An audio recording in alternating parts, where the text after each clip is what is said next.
Auzubillahiminash-shaytanir-rajim. Bismillahir-rahmanir-rahim. This is Sadia, I'm a psychologist, Montessori director, and Mind Healer. अस्सलाम वालेकुम viewers, आप सबका बहुत बहुत शुक्रिया। फ़र्स्ट ऑफ़ ऑल आप लोगों ने मेरी वीडियोस को इतना पसंद किया, इतना लाइक्स दिए और मुझे इतने अच्छे कमेंट्स दिए, आप सबका बहुत बहुत थैंक यू। आज की जो मेरी वीडियो का टॉपिक है वो है गोल्स ऑफ साइकोलॉजी। ये साइकोलॉजी स्टूडेंट के लिए बहुत मोस्ट इम्पॉर्टेंट टॉपिक है, बिकॉज़ एक ऐसा टॉपिक है जिसको शायद हर साइकोलॉजी स्टूडेंट्स को जानना बहुत ज़्यादा ज़रूरी है अगर वो अपने कैरियर में कामयाबी हासिल करना चाहते हैं। क्योंकि जब तक आपको बेसिक चीज़ों का पता नहीं होगा तब तक आप एडवांस लेवल पे अप्रोच नहीं कर सकते। एक मिसाल है ना कि सीढ़ी पे चढ़ने के लिए फ़र्स्ट स्टेप पे पैर रखना पड़ता है। अगर आप फर्स्ट स्टेप पे ही पैर नहीं रखेंगे तो लास्ट स्टेप तक जाने का तो आप सोच भी नहीं सकते। सो इसलिए साइकोलॉजी क्या है, साइकोलॉजी को मैं क्यों पढ़ना चाहिए, वो वीडियोस आपने मेरी देखी होंगी। अब गोल्स ऑफ साइकोलॉजी, साइकोलॉजी का मकसद क्या होता है बेसिक, तो उस पर मैं आपको एक वीडियो बहुत इन्फॉर्मेटिव शेयर कर रही हूँ। अच्छा, इस वीडियो में हम मेन गोल्स के बारे में बात करेंगे। लेकिन साइकोलॉजी के 5 गोल्स होते हैं, 5 बहुत अहम गोल्स।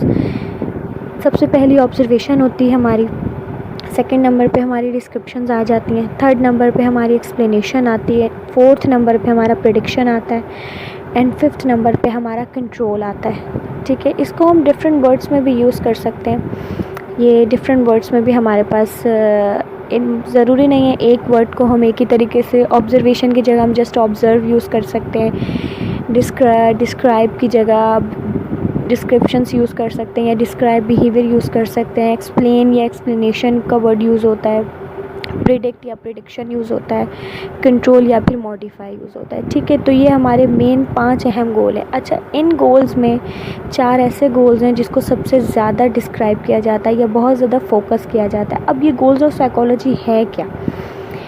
देखिए, साइकोलॉजी एक ऐसी चीज़ है जिसको समझने के लिए आपको उसकी डेफिनेशन का तो पता होना बहुत ज़्यादा ज़रूरी है। लेकिन अब जब आपको साइकोलॉजी का पता होगा तो उसके बाद ही आप ये देख सकेंगे कि इसके गोल्स क्या हैं या इसके मकसद क्या है। देखिए, साइकोलॉजिस्ट जो होता है वो इन 5 चीज़ों पर अपना बहुत ज़्यादा कंसंट्रेट करके, फोकस करके, काम करके कोई भी डायग्नोसिस करता है।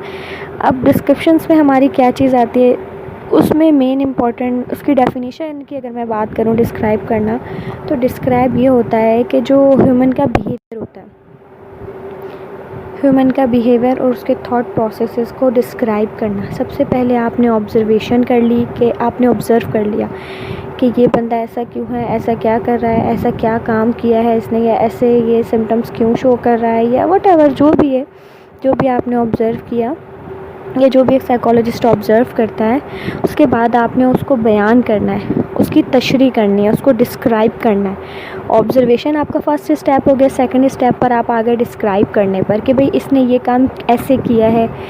अब जब आपने डिस्क्राइब कर दिया है कि इसने ये काम किया है, अब आपने उसको एक्सप्लेन करना है, यानी उसकी वजाहत करनी है। वजाहत कैसे करनी है कि उसने ये बिहेवियर क्यों किया या उसका ये बिहेवियर करने के पीछे क्या वजह थी। ठीक है, ये आपकी एक्सप्लेनेशन आ जाती है। अब थर्ड काम आपका है प्रिडिक्ट करना, प्रिडिक्शन करना। प्रिडिक्शन कैसे करोगे आप? प्रिडिक्शन क्या होगी हमारी? प्रिडिक्शन ये होगी, जो उसने बिहेवियर किया है वो उसने क्यों किया, कैसे किया और कब किया। और आपका ये भी प्रिडिक्ट करने में आता है कि क्या वो ये बिहेवियर दोबारा अपने फ्यूचर में करेगा या फिर नहीं। ये सब चीज़ें हमारी प्रिडिक्शन में आती हैं। अब फिफ्थ जो हमारा स्टेप आता है वो हमारा स्टेप आता है मॉडिफाई करना या उसको चेंज करना। अब आपने चेंज कैसे करना है, उसमें आपने इम्प्रूवमेंट देनी है, जो कि एक साइकोलॉजिस्ट करता है कि उस बिहेवियर को इम्प्रूव करने के लिए, उसको बेहतर करने के लिए कुछ टेक्निक्स बताता है, कुछ थेरेपीज़ करता है। तो मॉडिफाई करना यानी उसको तब्दील करना।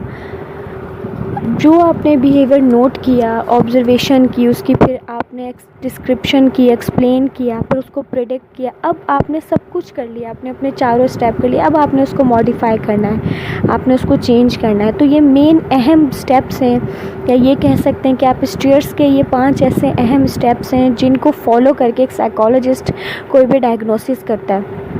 एक आम बंदा जो साइकोलॉजी पढ़ रहा हो, एक आम स्टूडेंट जो साइकोलॉजी पढ़ रहा हो, वो उसको पढ़ने के बाद ही सही तरीके से समझ सकता है कि अब उसने अपने क्लाइंट को या थर्ड बंदे को किस तरीके से जज करना है। सो आई होप आपको ये चीज़ समझ आई होगी।